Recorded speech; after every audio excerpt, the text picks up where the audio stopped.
everyone, and welcome back or welcome to the channel. Just moving some inventory around here at Subaru of Wakefield. Did a video on the 2025 Subaru Outback Premium, so I had to move some Outbacks around. You guys will be seeing that video very soon because I have decided today that this channel is going to be Subaru centric. Since I own a WRX, everyone loves these products, and I figured why not get into the products that are not just the WRX. I've been working with Subaru Wakefield for over 5 years now, and I know these products like the back of my own hand, so we're going to do a lot of in-depth videos on the product line, such as the Outback, the Impreza, Crosstrek, and Forester, to help you guys find the right Subaru for you. But in the meantime, we're filming a WRX. That is right, we are getting the keys to a Limited. I know I've made a video about the Limited and how it compares to the Premium already on this channel, but we got to talk about this trim once more because I think for 2024, it's most certainly a great choice if you are cross-shopping it with the Volkswagen GLI or maybe even the Honda Civic Si.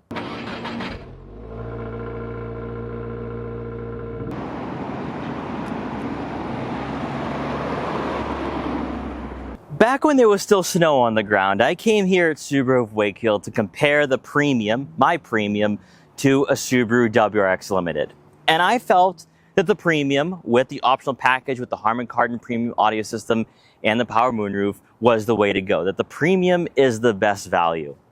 As time has progressed, and having now driven other cars in this market, such as the Volkswagen GLI, Honda Civic Si, and even some of the coupes in this price range, I'm starting to think that maybe it's the Limited that is the best buy for 2024. Even though you could probably go with the TR at around $45,000, what you have here with the Limited actually is very competitive, not only with that Civic Si, that Volkswagen GLI, but also the Elantra N.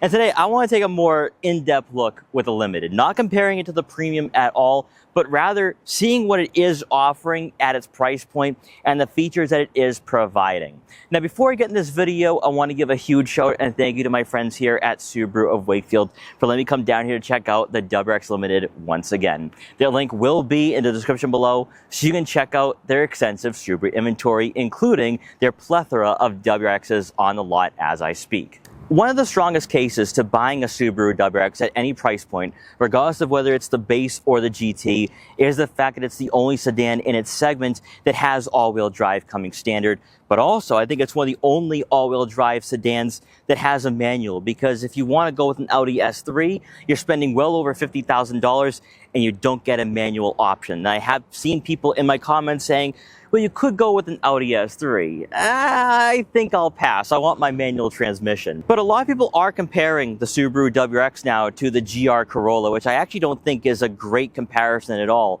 Well, MSRP numbers are very similar. When you go to a Toyota dealership, you're spending over sticker. There's not many GR Corollas available out there on the market, so they're rare to find, they're difficult to get your hands on, and most likely you're spending at least $3,000 to $5,000 over sticker, whereas with the Subaru WRX, they're readily available. You'll be able to find one at MSRP, no problem, and I still think they're the best value in their price point. But having experienced the Honda Civic Si and Volkswagen GLI, I'm beginning to realize that it's possible the Premium or the base might not be the best choice. In fact, I think the Limited has some features that I really love, but also it's the interior quality that really caps everything off for this trim and also for this model in general. We've talked at great length about the Limited and what it's offering compared to a Premium, but I think the smaller details most certainly go a long way. So up front, you have the steering responsive LED headlights, and I have to say, I love these turn signal indicators.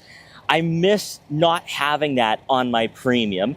You're also going to have LED fog lights, of course, but it just looks so much more upscale with that headlight design, whereas with the base and Premium, it does look somewhat old now. You also get turn signal indicators for the side mirrors. A nice little touch, again, adds some more definition to the overall design of the car.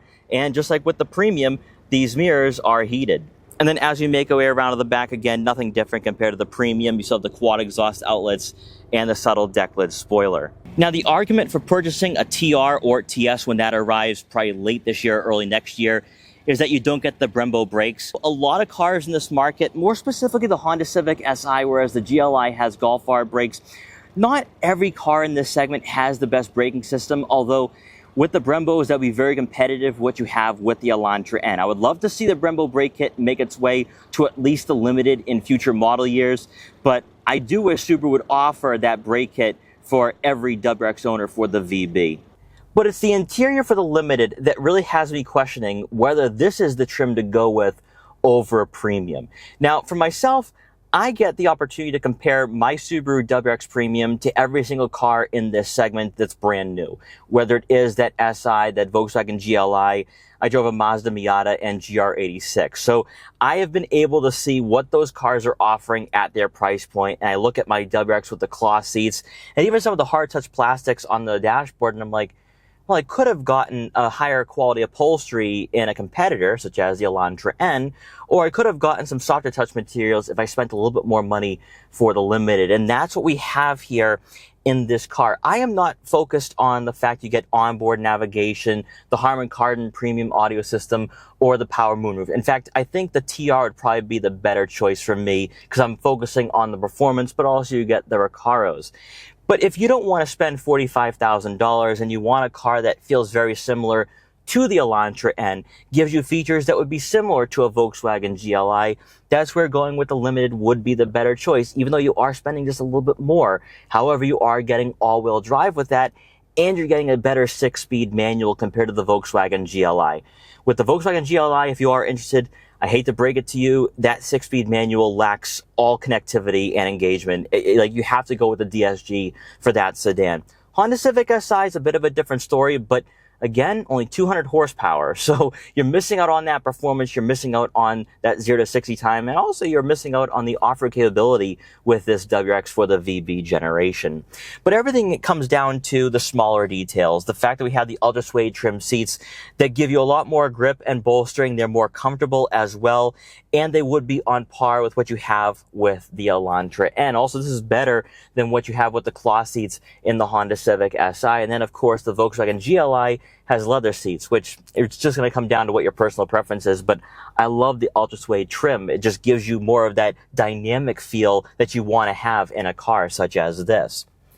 But the softer touch materials make their way onto the dashboard and the door panels as well, which we do not get in the Premium. So with the Premium, if you have hard touch plastics on the dashboard, there's no padding there. And then you do have cloth padding, but I love the contrasting stitching and this nice soft touch material for the armrest. It just feels really nice in here.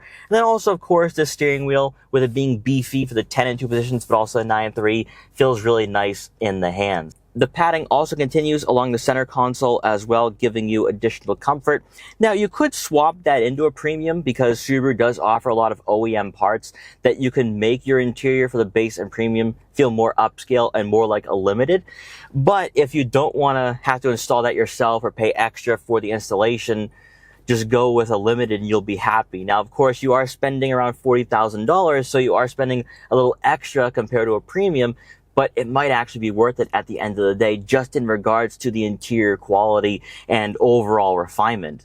While I know a lot of you who do own a Premium or base are going to say, I'm perfectly happy with my trim, I'm in the same boat. I do love my Premium, not complaining at all, because just mechanically and performance-wise, it's a lot better than the competition, and you're only missing out on like 5 horsepower compared to the Elantra N. So it's not like in regards to the driving experience, driving dynamics, that you're really missing out on anything. It's the interior comfort and the creature comforts that I think are going to be what sells you at the end of the day on this trim. And if you are somebody who doesn't own a WRX yet, and you're like, oh, should I go with the Premium? Should I go with the Limited?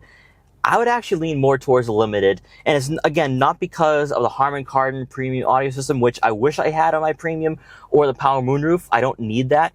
But I think that having a car that feels more dynamic, feels more substantial when you are behind the wheel, that is what makes a world of a difference. Then in regards to technology, for 2024, you have the onboard navigation system with the Limited. You also get dual zone climate control and 3-level heated front seats. You also get wireless Apple CarPlay and Android Auto compatibility. Now, comparing that to a Honda Civic Si, you don't get heated seats, at least for models before 2025. The Volkswagen GLI, you also get ventilated seats, and you also get a similar package with the Elantra N. If you don't need ventilated seats and you live in colder regions of the US, then that is not going to be a charge worth spending extra for. And honestly, I can see why Subaru didn't even try putting that in, just because a lot of people who are buying this car are using it during the winter. So the heated seats is more important at the end of the day. Then, of course, you also have the analog gauges with the small information display. Now, some people like that, some people don't. The TS will get a full digital gauge cluster, and I want to see that on other trims for maybe the 26 or 27 model. You know that's coming because Subaru needs to throw that into their vehicles, whether it is the WRX or even the Outback or Forester. To have a full digital gauge cluster would be very competitive with other cars in this market.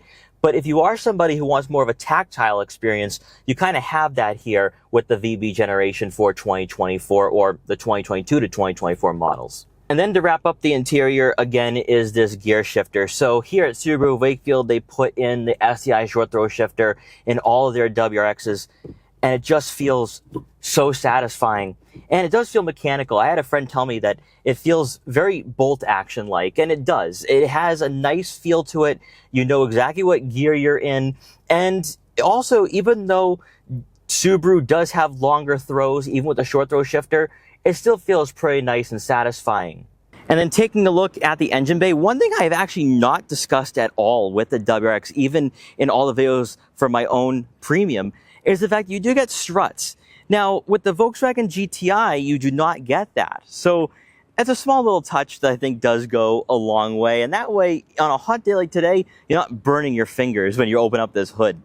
Now, for the engine, of course, you have the 2.4-liter turbocharged four-cylinder engine producing 271 horsepower and 258 pound-feet of torque. That would lean towards the higher end in this market if you are comparing it to the Elantra N and Volkswagen GLI. I know a lot of people are going to be like, but the GR Corolla, you get 300 horsepower. Yes, and as you already discussed, you're probably spending over sticker to get one. So is it worth the price of admission to spend $45,000 for a car that you could get similar features and the all-wheel drive system at around 35 to 40? That's really up to your decision making. And also, even when you're cross-shopping it with, say, a Honda Civic Type R or an Integra Type S, again, you're still spending around $55,000. Whereas with the WRX, it's far more affordable and reasonable for a sports sedan in this segment. But at the end of the day, and like anything else right now in 2024, it boils down to pricing and what you're willing to spend for your next fun daily driver. With the Limited we have today, it's priced right around $41,100, which actually isn't too bad at all. Even though MSRP numbers might say a different story for a lot of the competitors, one thing I have learned over the last 4 years is that a lot of vehicles in this market, you're not paying MSRP. You're paying well over sticker, which is why I chose the Subaru WRX as my fun daily driver with a manual. Now, again, it all comes down to availability as well. If you're comparing the WRX to its closest rivals, the only other car that I can think of that is more available out there on the market would be the Volkswagen GTI. If you want to buy a Subaru BRZ, a Toyota GR86, Honda Civic Si, or Hyundai Elantra N, best of luck. I give you my best wishes because you're not going to be finding them at all. And if you do, you're spending over a sticker. You're paying that markup. And that's why I think the Subaru WRX is a great buy. It's just going to come down to what trims you're looking for. But also, having had some limited opportunity to experience the sports cars in this market, I find the Limited now to be the car that's more well-equipped and capable to take on its closest rivals and should feel like its competitors, especially with the ultra suede trimmed seats and also the more creature comforts with the dashboard and the door panels. That's personally what I like. But again, it's all going to come down to what you're willing to pay and what you want in your next car. Because with the Premium, I'm very happy, even though I don't have the Harman Kardon Premium audio system or the power moonroof. To me, it was still a great value at around $35,000, and I feel the same way almost a year later. So guys, I hope you enjoyed this video. If you did, please like, comment, share, and subscribe for more. Also, as I said at the beginning of this video, I will be working very closely with Subaru of Wakefield, focusing primarily on Subarus. So if you have any questions or anything you want to see on this channel, let me know, and I'll make sure it happens very soon over the next upcoming weeks and months. But guys, once again, thanks so much for watching. Take care. And I'll see you guys next time.